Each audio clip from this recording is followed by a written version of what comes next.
What up, beautiful souls? What's happening? What's going on? Welcome to another With Extra Feels video. I felt the call and the need to speak about something that has been, well, the topic really is like peace, like inner peace. I did a post on my Instagram story the other day.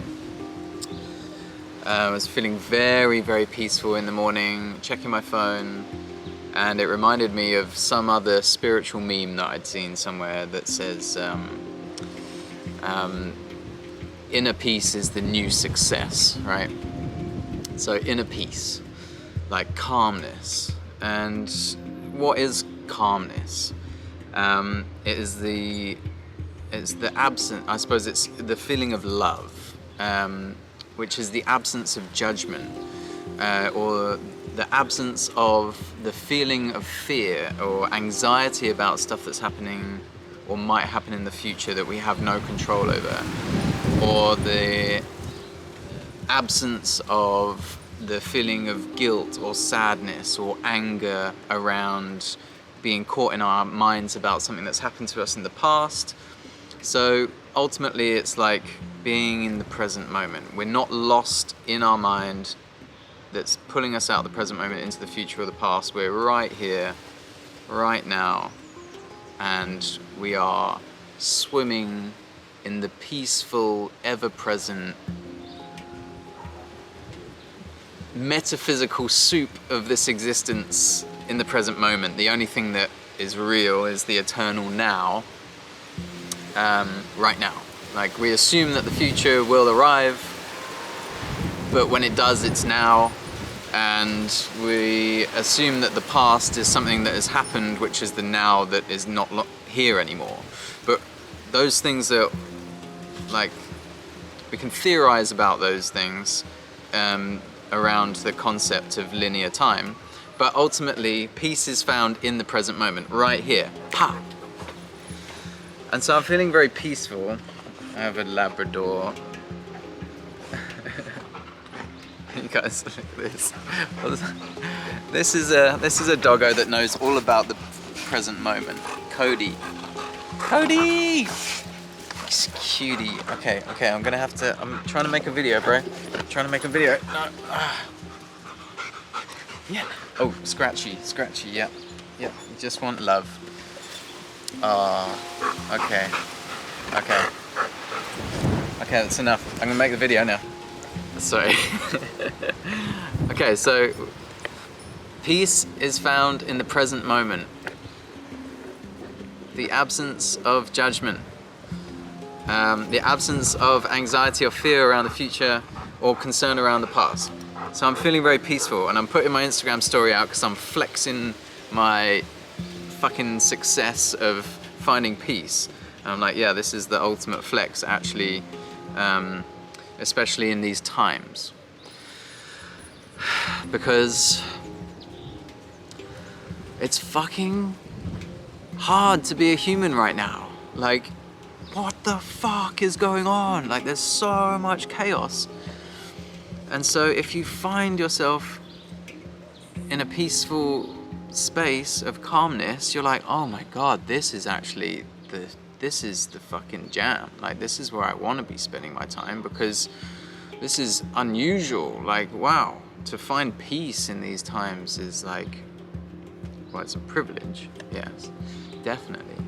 But it also takes work, and it is becoming more and more important, and people are putting inner peace as a higher priority in their lives.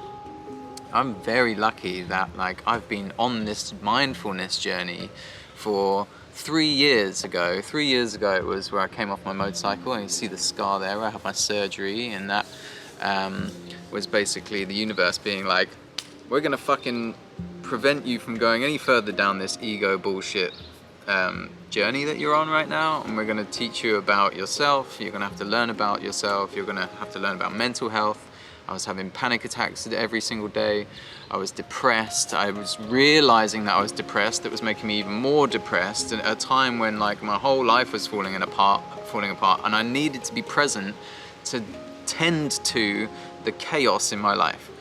That all happened to me like 3 years ago. Very lucky, feeling very lucky that happened. And still last year, 2020, for me, even though I was in this awareness of inner peace being the fucking gold mine, and I had my meditation practice and the healing journey and all of that stuff, it was still a fucking chaotic time for me, and nowhere near as traumatic for me as most people, because I had a lot of these tools. And also I can't imagine going through the kind of chaos that I went through 3 years ago in terms of life transformations and changes, huge transitions. I could not imagine doing that whilst there's also this pandemic going on and this chaos. So I'm feeling very fucking lucky. And part of the reason why I feel called to share about all of these practices and my journey with going inwards is because it's the fucking gold. Like, inner peace is the biggest flex. It's not flex. But it takes work, and I am just beginning. Like, I'm just getting started on this whole thing, and sometimes I'm good at it and sometimes I'm terrible at it. So what I'm now doing is, like, as it stays, inner peace stays at the top of my priority list for a whole fucking plethora of reasons. I'm like, okay, what causes me to be pulled out of this inner peace? What hooks me into anxiety? What hooks me into fear? And so I'm looking externally. I'm like, what is going on out here that's disrupting my inner peace and preventing me from being present enough and calm enough to not emotionally react and actually be centered and grounded and choose the correct steps from a place of calmness, as opposed to emotionally, like, reacting to things and ultimately maybe making things worse for myself and the people around me, my community, my relationships, my family. So, things that I've been cutting out of my life that cause me to, that disrupt my inner peace: getting super involved in politics, getting super involved in the polarizing political world. So now things have settled down a little bit now that the whole US presidential election thing has kind of like moved into this next chapter. But there's still so much to be polarized on, and then I'm like, okay, well, I can't do anything about that. And actually, like, that's just kind of how this world works, because we need the contrast to actually even have this human experience. We need contrast to grow. We're in duality, like, here. We're living in a dualistic realm, yin and yang, dark, light, and all the other contrast that is required for us to have friction in our lives, and from that friction we grow, we learn our lessons. If everything was all just unified the whole time, it's the reason that you and I, our egos, think that we are separate individuals, but ultimately we are all from the same source. If there was no dualistic yin and yang, then we'd have nothing to bounce off to learn our lessons and have this whole conversation. So I can't do anything about that, and I don't want everything just to go unified, unity, consciousness. No, like, that was my ego wanting to change the outside world. So, but I can choose how much I participate in it. And sometimes you can't choose how much you participate in it, I suppose, in a certain sense. There's always going to be the conversation around, like, which political party are you affiliated with? Or what's your opinion on this? Or what's your opinion on that?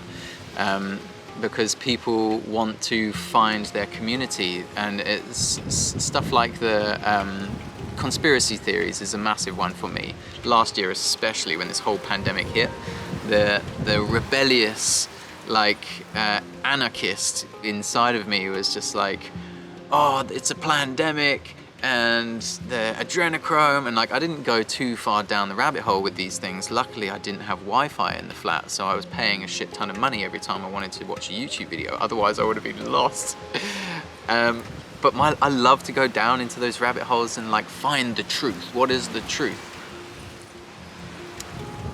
And then once we get attached to that truth that we think we have found in whatever it is, like flat earth flat earthers are a good example. Like, this is the one true truth. Religion, anything that's dogmatic.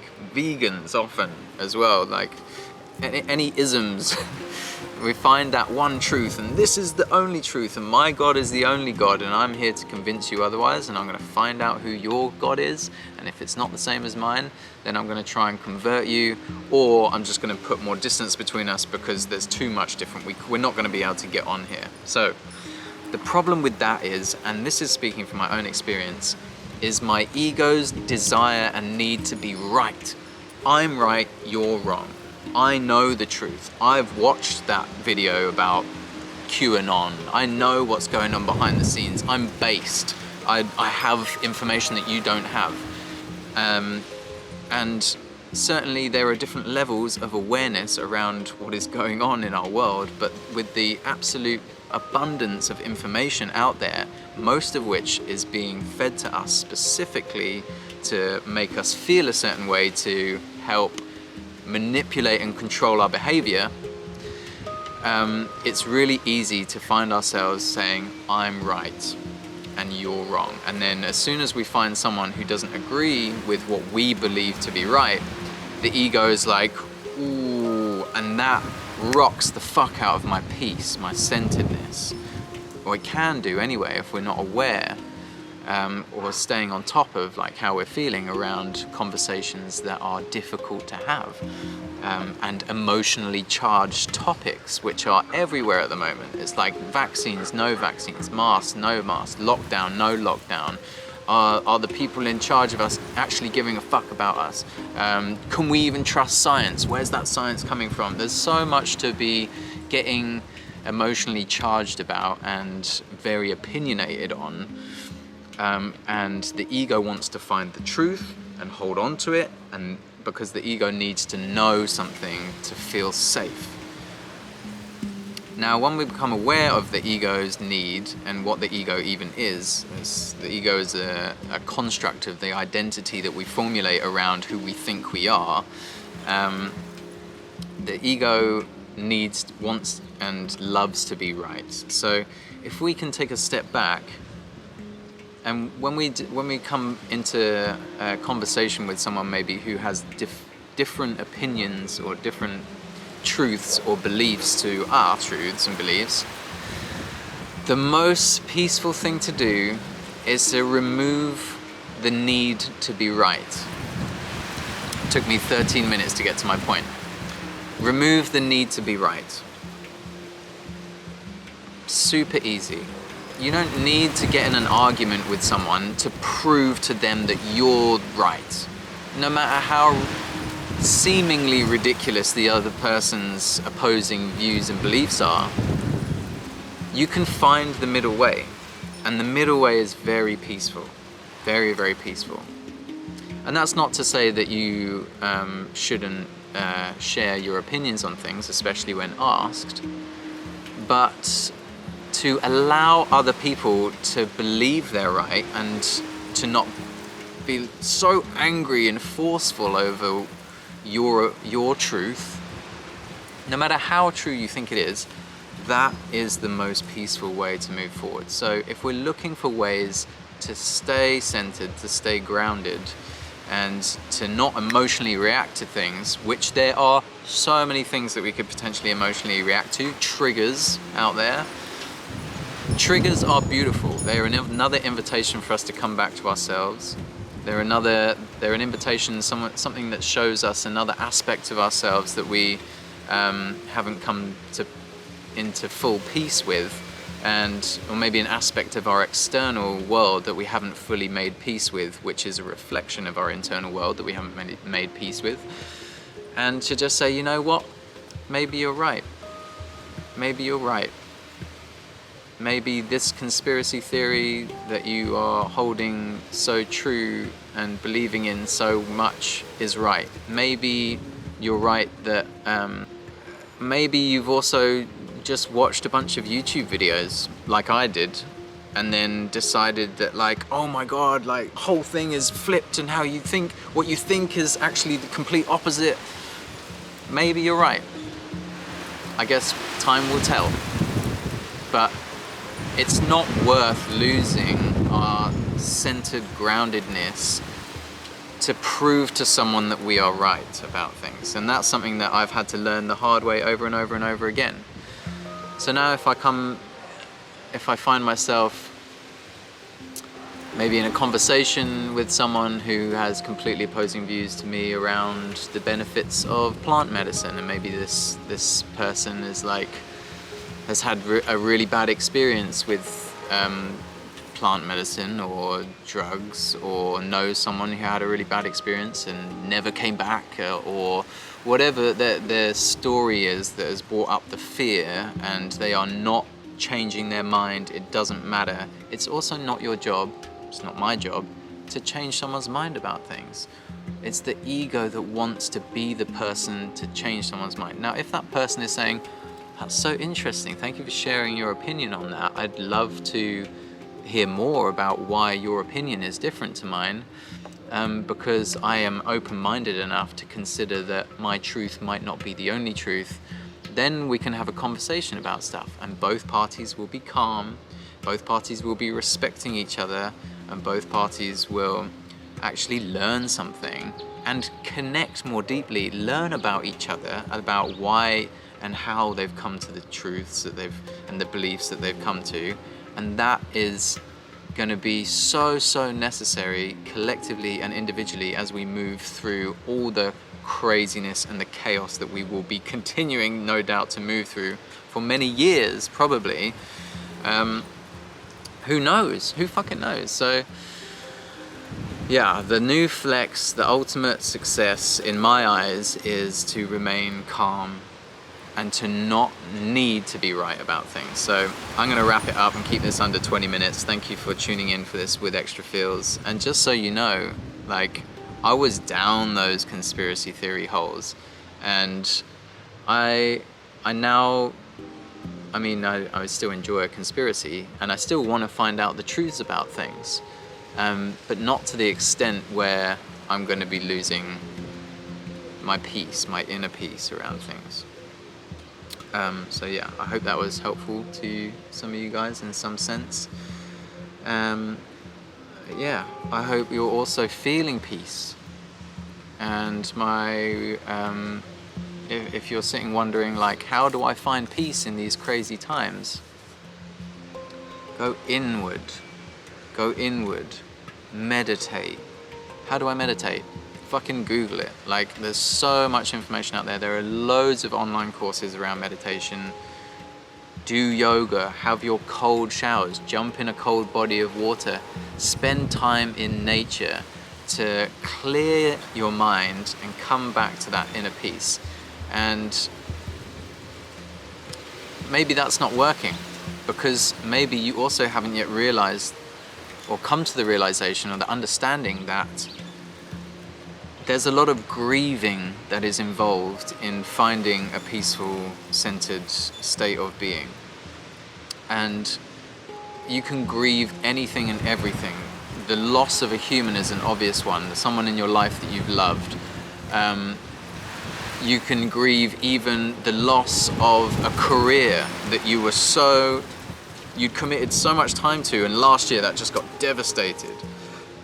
Maybe you're grieving friendships that have been pushed apart. Maybe you're grieving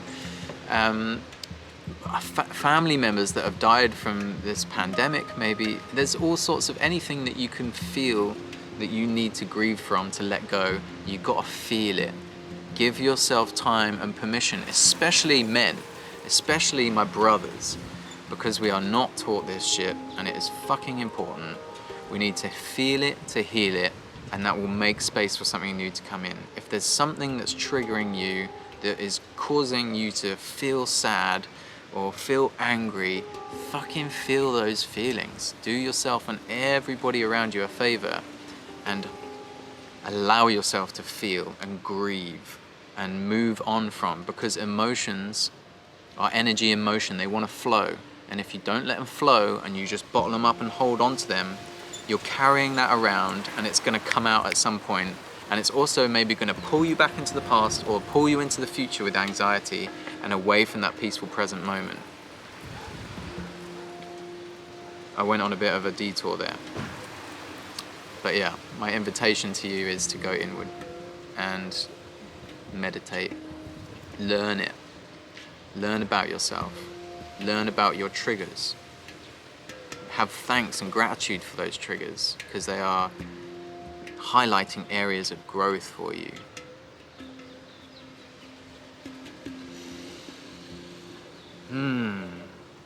And let the fuck go of the need to be right. I'm telling myself more as much as I'm telling anybody else. Like, these are realizations that I'm having constantly, and I'm no fucking guru or expert. I'm literally just loving feeling peaceful, and I want to share that it is possible. Of course it's possible.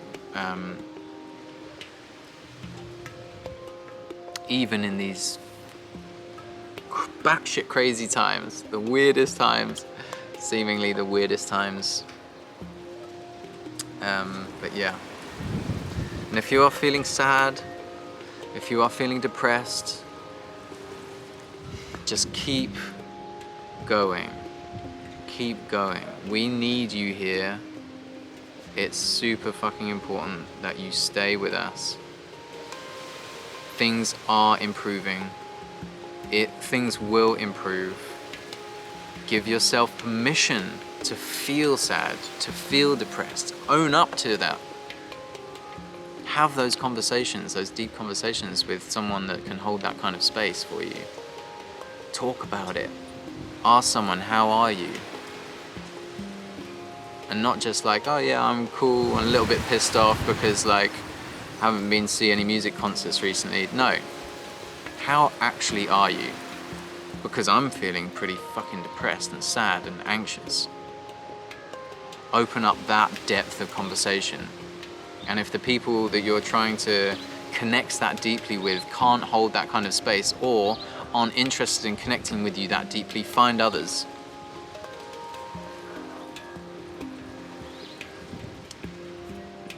I love you unconditionally. You are loved. And things are gonna get fucking bumpy. They're gonna continue to be bumpy. And so future you is gonna really thank you, present you right now, for stepping onto the mindfulness train. And creating a practice for yourself that cultivates that inner peace. I love you. Goodbye. By the way, I've got some new content up on my Patreon. It's linked in the description. Go and check it out. And Cody says, hey. Jack says, what up? You. Oh. Yeah, go and check out my Patreon. There's a whole bunch of content on there that's immediately accessible if you sign up. That's the end of the video. I love you.